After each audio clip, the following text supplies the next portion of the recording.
I want to be clear about one thing before I tell you what happened on Vaith Hollow, because every report after mine got that part wrong.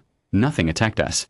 I was the botanical lead on a 6-person survey contract, 3 Sevrosi, 2 Koroneth, and me, the human they'd hired because Earth flora apparently shares enough chemistry with Vaith's canopy biome that somebody on a procurement committee decided I'd be useful.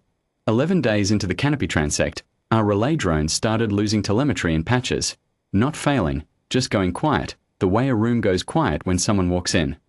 Myrith, our expedition lead, a Sevrosi with the kind of multi-lens calm that comes from 20 years of fieldwork, called it instrument drift.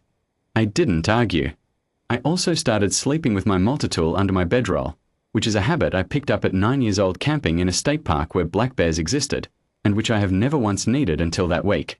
By day 14, the drones weren't losing signal in patches anymore.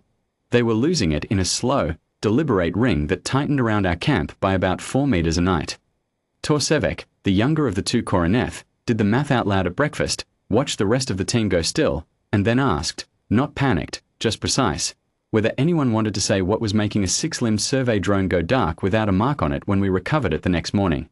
Nobody answered him. I ate my ration bar. I want to be honest, I wasn't calm because I'd already solved it. I was calm because I'd grown up understanding that panic is a tax you pay before you even know the bill, and Earth taught that lesson early and often. Something stalking a campsite is, structurally, the least novel problem I'd faced that decade. We doubled the watch.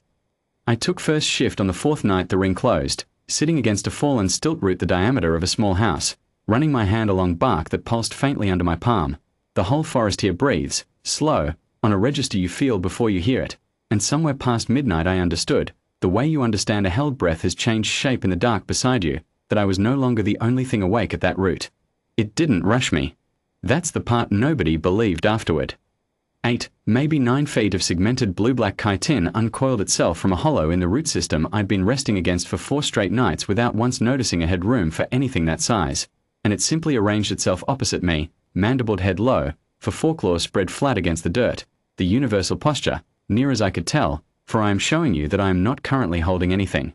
Its compound eyes had the wet amber shine of bioluminescent fungus, and they did not blink, and they did not look away, and they did not move toward me. I didn't run. I want to be precise about why, because Myrith asked me later and I gave her the honest, unglamorous answer. Running is a decision you make when you believe you can out-resource the thing chasing you, and nothing about 11 days of watching this creature dismantle our sensor net with surgical patience suggested I could out-resource it.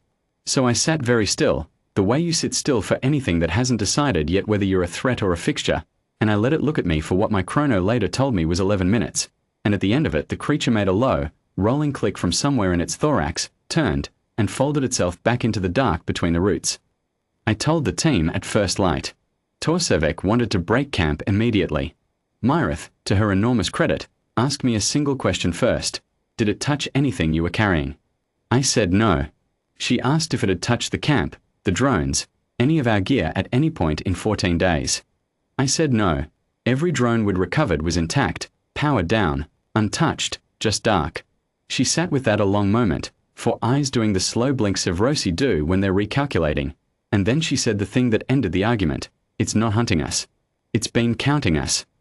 We never saw it again after that night, not directly, but the drones came back online the next morning, all of them, all at once, the way a held breath finally lets go. Whatever was making the ring close had stopped. I don't know if that was a verdict or a courtesy. I've stopped trying to decide which. We finished the contract.